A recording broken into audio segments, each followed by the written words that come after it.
Assalamualaikum warahmatullahi wabarakatuh. Pada kali ini kita akan mempelajari Al-Quran Hadis bab 4 tentang Quran Surah Al-Asr dan Quran Surah Al-Alaq tentang menghargai waktu dan menuntut ilmu. Yang pertama tentang lafal Surah Al-Asr beserta maknanya. Al-Asr ini termasuk surah Makkiyah ya, yang terdiri dari 3 ayat. A'udzu billahi minasyaitonir rajim. Bismillahirrahmanirrahim. Wal 'ashr. Innal insana lafi khusr. Illa alladhina amanu wa 'amilus shalihat.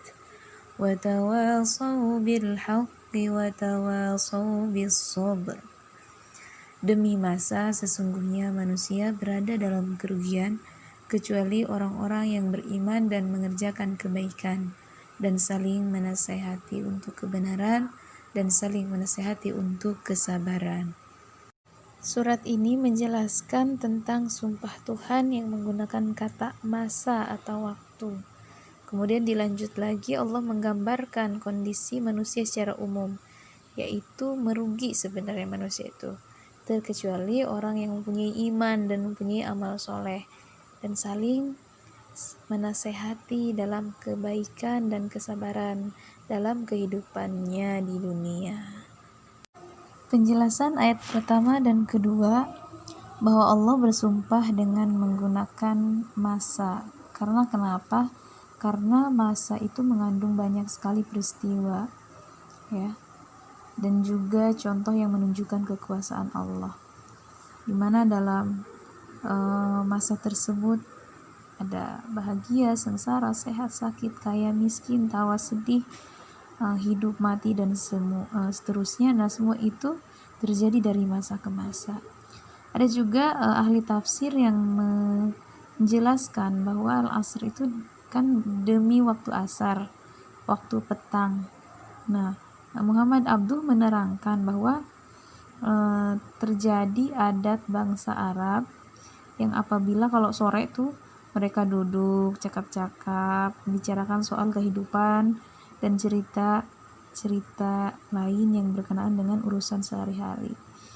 Jadi karena banyaknya percakapan, mereka lalai atau banyak obrolan yang tidak seharusnya diobrolkan, sehingga menimbulkan permusuhan. Maka banyak yang mengutuki waktu asar. Nah, oleh karena itu sebenarnya bukan waktu asar yang salah, tapi manusianya yang tidak menggunakan waktu dengan benar. Oleh karena itu turunlah surat ini untuk memperingatkan dengan kata demi waktu asar, artinya perhatikanlah waktu asar. Sehingga di ayat kedua Allah melanjutkan dengan sesungguhnya manusia itu benar-benar dalam kerugian. Karena kenapa dalam kerugian? Rugi karena perbuatan amal sendiri yang seharusnya waktu diisi dengan hal-hal yang berfaedah, tapi itu tidak dimanfaatkan dengan sebenar-benarnya. Nah, itulah yang menjadikan manusia itu rugi, ya. Maka kecuali orang yang enggak rugi itu orang yang beriman dan beramal soleh, yang saling berpesan baik, ya, dalam kehidupan sehari-harinya.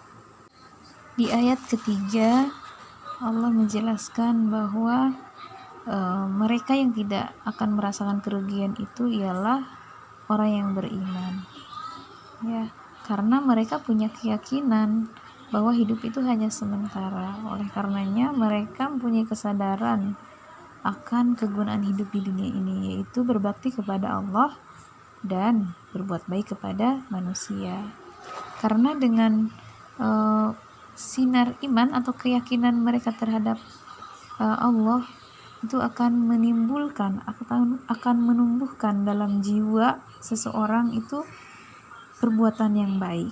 Oleh karena itu mereka akan berbuat baik kepada orang, akan saling berpesan kebaikan kepada orang, saling menasehati. Jadi kalau misalkan ada yang menyimpang, dia nasehati. Nah, itu karena memang udah sinar atau pancaran dari keimanan ia. Surah yang kedua adalah surah Al-Alaq, ya. Ayat yang pertama kali turun yaitu 1-5. Ini adalah surat yang turun di Mekah yang disebut Makkiyah. Semuanya ada 19 ayat. Ayat yang pertama dan kedua di sini Nabi Shallallahu Alaihi Wasallam diperintahkan membaca wahyu atas nama Allah yang telah menciptakan dari segumpal darah. Nabi termasuk atau adalah seorang yang ummi, artinya tidak bisa membaca tulis. Oleh karena itu, ketika malaikat Jibril minta Nabi untuk membaca, Nabi bilang, ana biqori, saya tidak bisa membaca. Sampai diulang-ulang 3 kali, akhirnya Jibril menuntun Nabi, Iqra bismi rabbikal ladzi khalaq. Bacalah dengan nama Tuhanmu yang telah menciptakan. Setelah pada ayat pertama Allah memerintahkan Nabi untuk membaca atas nama Allah yang telah menciptakan manusia dari segumpal darah, oleh karenanya Allah yang selalu menjadi sandaran hidup, bahwa Allah tuh yang maha mulia, yang maha pengasih, sampai mau mengajarkan manusia dengan berbagai ilmu. Dan juga Allah menakdirkan pada kita bahwa dengan pena ilmu pengetahuan akan dicatat. Ya, pena dapat menulis berbagai hal yang dapat dipahami oleh manusia. Ayat ke-6-8 ini adalah peringatan kepada Nabi bahwa ini adalah tugas yang berat sebagai seorang Rasul, karena Nabi akan dihadapkan dengan manusia yang memang pada umumnya mempunyai sifat yang buruk, ya. Karena kenapa? Manusia itu kalau udah merasa cukup, memang tidak mau menerima nasihat. Udah merasa dirinya dihormati, disegani, merasa kaya, pasti sudah tidak lagi mau menerima nasihat.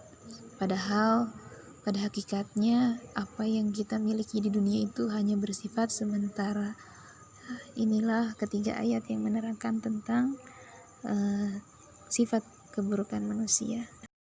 Pada ayat 9-14 ini Allah mengingatkan Rasul agar memperhatikan orang-orang yang sombong dan suka melarang orang yang hendak beribadah kepada Allah. Juga orang yang berpaling dari ajaran yang disampaikan Rasul yang dicintai Allah tersebut.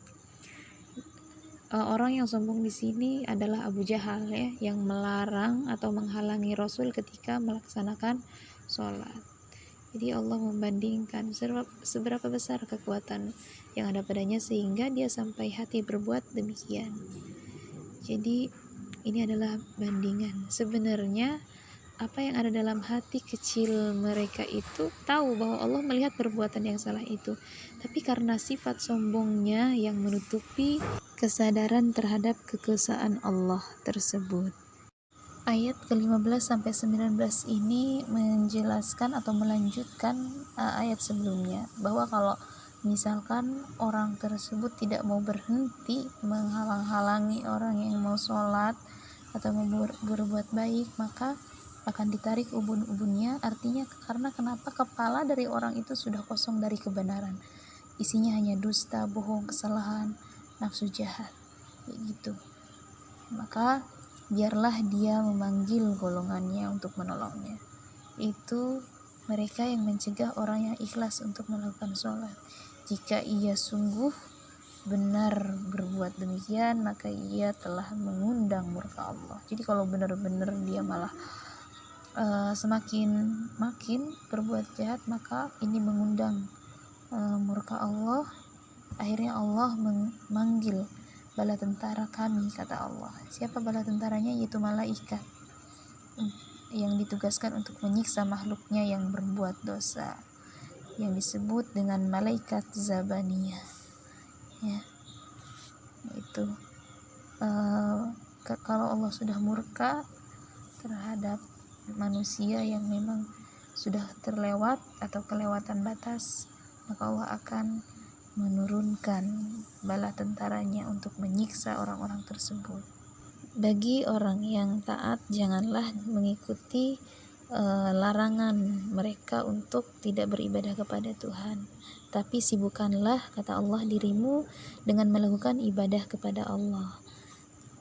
Sampaikanlah risalahmu kepada umat manusia. Ini amanat terhadap kepada Nabi ya. Bertakwalah kepada Allah dan jangan meninggalkan sholat. Sesungguhnya pendekatan yang paling dekat bagi seorang hamba kepada Tuhannya adalah di saat melakukan sholat. Terima kasih, selamat belajar, jaga kesehatan. Assalamualaikum warahmatullahi wabarakatuh.